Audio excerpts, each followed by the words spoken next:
Sa likod ng bawat tagumpay, may kwento ng pangarap na muntik ng mawasak.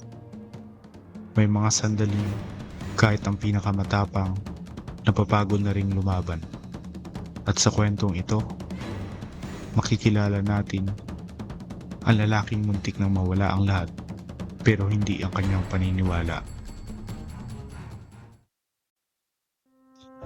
Bata pa lang si Elon Musk, tahimik na siya. Malalim mag-isip at madalas naiiba sa karamihan. Habang ang iba'y abala sa ingay ng mundo, siya'y mas komportable sa katahimikan.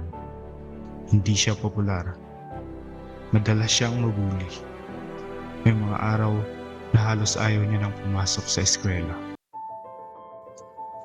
Pero habang tinatawanan siya ng iba, habang sinasabihan siyang kakaiba, may isang bagay na hindi nila nakita. Sa katahimikan, unti-unti siyang nangangarap ng mga bituin. Nang lumaki na siya, hindi nagbago ang kanyang pangarap. Nang sabihin niyang gusto niyang baguhin ang transportasyon, baguhin ang enerhiya, at dalhin ang tao sa Mars, marami ang tumawa. Sinabi nilang, Imposible yan. Walang pera dyan. Walang maniniwala sa'yo. pero may mga pangarap na kahit pagtawanan ng buong mundo, hindi kayang patahimikin ang takot. Dahil ang tunay na pangarap, hindi humihingi ng approval ng tao kapag ito'y galing sa Diyos. Noong 2008, parang sabay-sabay bumagsak ang mundo ni Elon Musk. Sunod-sunod ang pagsabog ng rocket ng SpaceX. Bawat kabiguan, milyon-milyong dolyar ang nawawala. Kasabay nito, nalugi ang Tesla. Naubos ang pera, naubos ang lakas, naubos ang tiwala ng marami. At isang rocket na lang ang natitira. Kapag bumagsak pa ito, tapos na ang lahat. At dumating ang sandaling iyon. Isang huling launch, isang huling pagkakataon, isang huling pag-asa.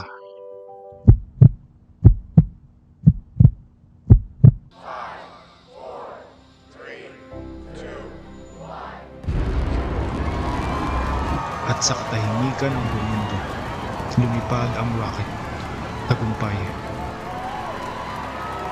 Sa araw na iyon, hindi lang rocket ang lumipad, isang pangarap ang muling nabuhay. Ngayon, ang Tesla ay nagbago sa industriya ng sasakyan. Ang SpaceX ay nagdala ng tao at pangarap pabalik sa kalawakan. Pero ang tunay na tagumpay ni Elon Musk, hindi pera, hindi kasikatan, kundi ang katotohanang hindi siya sumuko.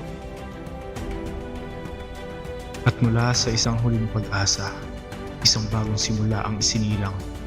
Hindi lang naging matagumpay ang launch, naging paalala ito na laging may pintong nagbubukas. Dumating ang suporta, bumalik ang tiwala, at muling nabuhay ang pag-asa. Ang SpaceX na minsang halos magsara, siya ngayong dadala ng tao at pangarap sa kalawakan. Sa Tesla na minsang halos tuluyang bumagsak, siya ngayong simbolo ng kinabukasan ng transportasyon. Galatians 6 verse 9. Let us not become weary in doing good, for at the proper time we will reap the harvest if we do not give up. Sapagkat sa tamang panahon, hindi sa oras natin, kundi sa oras ng Diyos, tayo ay aanihin kung hindi tayo susuko. Kaya kung ikaw ay napapagod na, kung pakiramdam mo ay ikaw na lang ang lumalaban, kung paulit-ulit kang gumagawa ng tama pero parang walang bunga, alalahanin mo ito. May nakakakita, may nakakaalam, at may Diyos na hindi nakakalimot. Hindi ka iniwan kahit pakiramdam mo nag-iisa ka. Hindi ka huli Kahit parang nauuna ang lahat.